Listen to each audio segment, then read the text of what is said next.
जय श्री राम। जय श्री राम।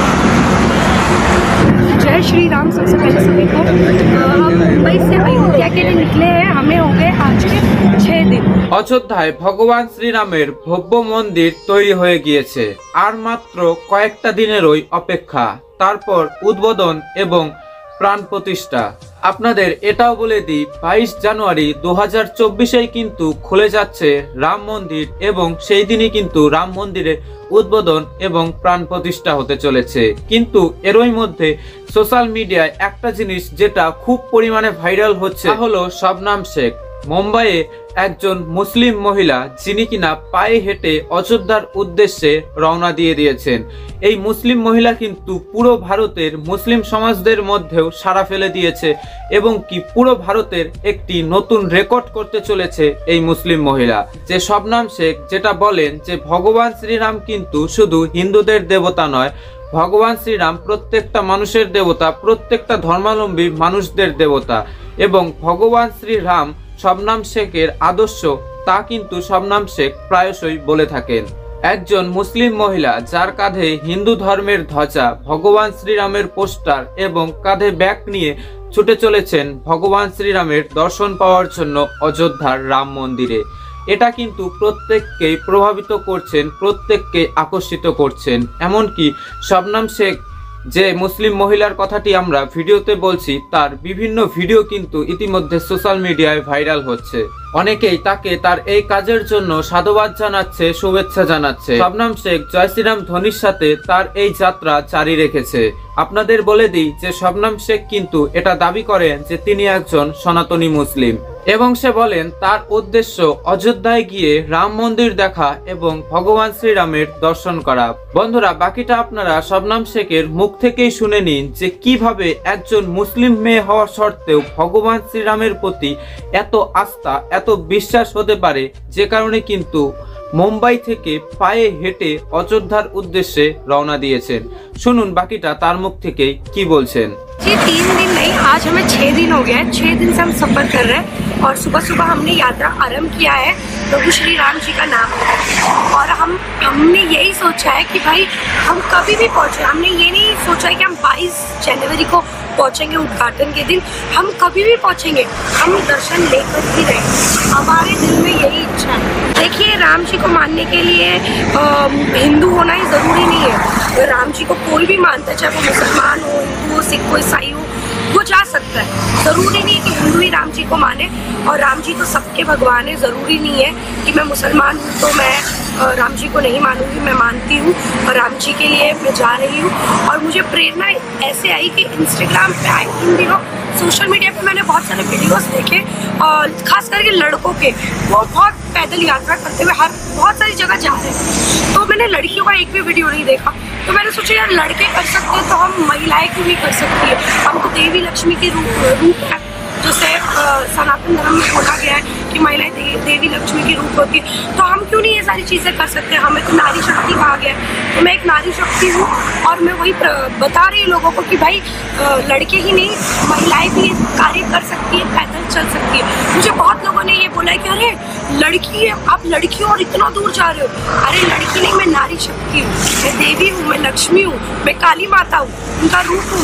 मैं कुछ भी कर सकती हूँ। मैं यही बोलना चाहती हूँ। देखिए, विरोध कौन कर रहा है मुझे तो ये पता नहीं है। हमें टाइम ही नहीं मिलता कि वो विरोध देख सके। हाँ, सोशल मीडिया पे हमें कमेंट्स पे थोड़े बहुत मैसेजेस में हेट मिलते हैं, लेकिन उस हेट को हम थोड़ा सा साइड में रख देते हैं, क्योंकि उससे 10 गुना, 1000 गुना, 100 गुना मतलब हमें प्यार मिल रहा है। तो हम वो नेगेटिव चीज़ों को ध्यान रखते हैं। और रही बात जाने के लिए, तो देखिए मैंने पहले ही कह दिया है कि राम भगवान को मानने के लिए हिंदू होना ज़रूरी नहीं है। उनको मानने के लिए दिल अच्छा होना चाहिए, एक अच्छा इंसान होना चाहिए और दिल में जज्बा होना चाहिए, बस। मैंने देखा है, हम बचपन से देखते आ रहे हैं, राम जी का सीरियल आया करता था, वो बहुत ही फेमस सीरियल है। मतलब हम मार करते थे देखने, भाई रामायण लगने वाला हमें देखना है, हम पूरा देखते थे। और हम काफ़ी ज़्यादा घर पे भी राम जी को लेके चर्चा करते हैं कि अरे राम, हम न्यूज़ वगैरह में भी देखते थे अयोध्या के रिलेटेड, अरे इतना बड़ा मंदिर बन रहा, अरे ये एक छोटी छोटी चीज़ें देखते थे। तो वो चीज़ों को लेके बहुत ज़्यादा एक्साइटमेंट बढ़ी और वो एक कंट्रोवर्शियल जगह है, तो हम उसका दो पहलू, एक पॉजिटिव और एक नेगेटिव। तो हम पॉजिटिव की तरफ बढ़ रहे हैं और वहाँ मस्जिद भी बन रही है और मस्जिद में लड़कियों को अलाउ तो है नहीं, लेकिन उस जगह पर जा करके हम वो भी चीज़ दिखाएंगे कि भाई दुनिया की सबसे बड़ी मस्जिद बन रही है तो हमारे भारत देश में बन रही है, वो भी अयोध्या में बन रही है। ये मेरी खुशनसीबी है कि मुझे ये कार्य करने का मौका मिला है और जो प्यार मोहब्बत मिल रहा है सबका, उसके लिए तो मैं क्या ही बोलूँ, शब्द ही नहीं है मेरे पास।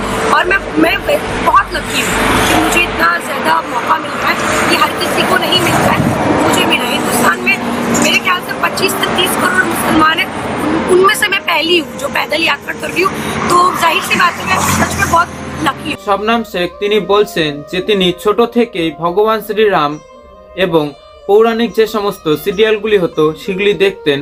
এ কারণে শুরু থেকেই ছোট থেকেই ভগবান শ্রীরামের প্রতি তার অটুট আস্থা এবং বিশ্বাস ছিল এবং সে ভগবান শ্রীরামকে তার আদর্শ মনে করেন এবং সে নিজেকে সনাতনী মুসলিম বলেও কিন্তু দাবি করেছে। আমরা এটা কিন্তু বিভিন্ন সময় দেখতে পড়েছি এবং তিনি আবারও কিন্তু নিজেকে সনাতনী মুসলিম বলে দুনিয়ার মুসলিমদের সামনে তুলে ধরলেন। সে শুধু নিজেকে সনাতনী মুসলিম বলেই দাবি করেন না, বরং তার নামের আগে সনাতনী মুসলিম লেখেন।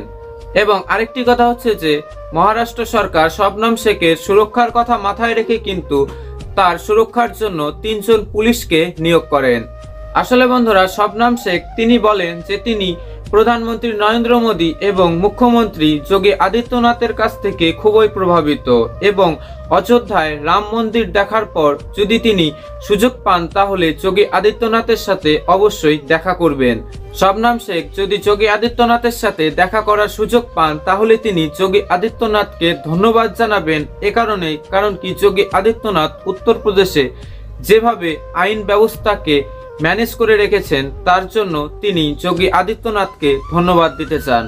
শবনম শেখ যে সিদ্ধান্ত নিয়েছে যে মুম্বাই থেকে পায়ে হেঁটে অযোধ্যায় যাওয়ার এই পথে যাওয়ার সময় তার সাথে কিন্তু অনেক মুসলিম পরিবারদেরও দেখা হচ্ছে এবং সেই সমস্ত মুসলিম পরিবারগুলোও কিন্তু তাকে সাধুবাদ জানাচ্ছে, ধন্যবাদ জানাচ্ছে, তাকে সহযোগিতা করার চেষ্টা করছে।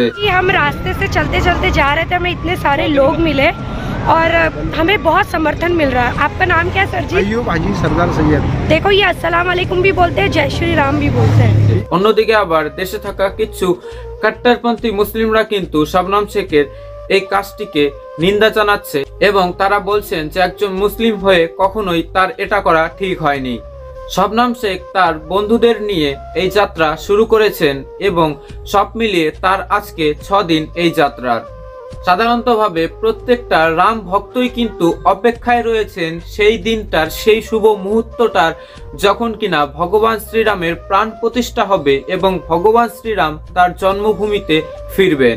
নতুন বছর 22 জানুয়ারিতেই কিন্তু ভগবান শ্রীরামের প্রাণ প্রতিষ্ঠা হতে চলেছে অযোধ্যায়, কিন্তু তার আগে রাম ভক্তদের মনে যা উচ্ছ্বাস, যা আনন্দ, সব মিলিয়ে বলতে পারেন যে এই 22 জানুয়ারিও যেন রাম ভক্তদের কাছে অনেকটা বেশি সময় মনে হয়ে যাচ্ছে। প্রত্যেকটা সেকেন্ড কিন্তু রাম ভক্তদের জন্য বেশি মনে হচ্ছে। কারণ কি এত লড়াই, এত সংঘর্ষের পর, এত বছর পর অবশেষে যখন ভগবান শ্রীরাম তার জন্মভূমিতে ফিরছেন তা কিন্তু নিঃসন্দেহেই রাম ভক্তদের জন্য অনেকটাই বড় সময়।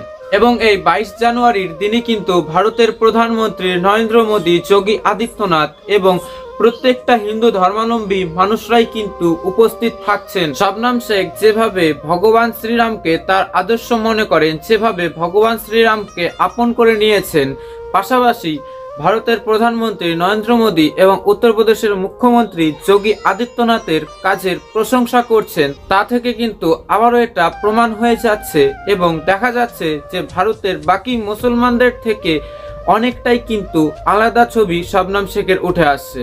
বন্ধুরা, ভাবলে সত্যি খুব অবাক লাগে যে ভারতে শবনম শেখের মতো মুসলিম মহিলারা রয়েছেন যারা কিনা মুম্বাই থেকে পায়ে হেঁটে ভগবান শ্রীরামকে এক নজর দেখার জন্য অযোধ্যায় ছুটে যাচ্ছেন। আর এই ভারতে দাঁড়িয়ে থেকে কিছু হিন্দু সেকুলার নেতারা রয়েছেন যারা কিনা রাজনীতির নামে হিন্দুদের বিরুদ্ধে দাঁড়িয়ে যান, রাম মন্দিরের বিরুদ্ধে দাঁড়িয়ে গিয়েছিলেন এবং কি আজও সেই সমস্ত সেকুলার হিন্দু নেতারা কিন্তু রাম মন্দিরকে নিয়ে রাজনীতি করছে, রাম মন্দিরের বিরুদ্ধে কথা বলছে।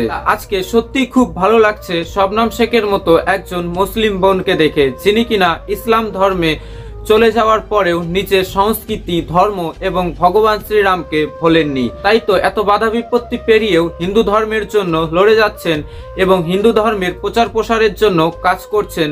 ভগবান শ্রীরামকে এক নজর দেখার জন্য অযোধ্যায় ছুটে যাচ্ছেন।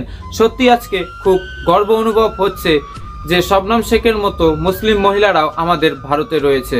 তো বন্ধুরা, যাই হোক, আপনাদের শবনম শেখকে নিয়ে কি মতামত তা কিন্তু অবশ্যই কমেন্ট করে জানাতে ভুলবেন না। দেখা হচ্ছে পরের ভিডিওতে, এবং এই সমস্ত খবরগুলির আপডেট পেতে অবশ্যই আমাদের চ্যানেলটিকে সাবস্ক্রাইব করে রাখবেন, কারণ কি আমরা প্রতিনিয়ত এই ধরনের খবরগুলি আপনাদের কাছে পৌঁছে দেওয়ার চেষ্টা করে থাকি। ধন্যবাদ।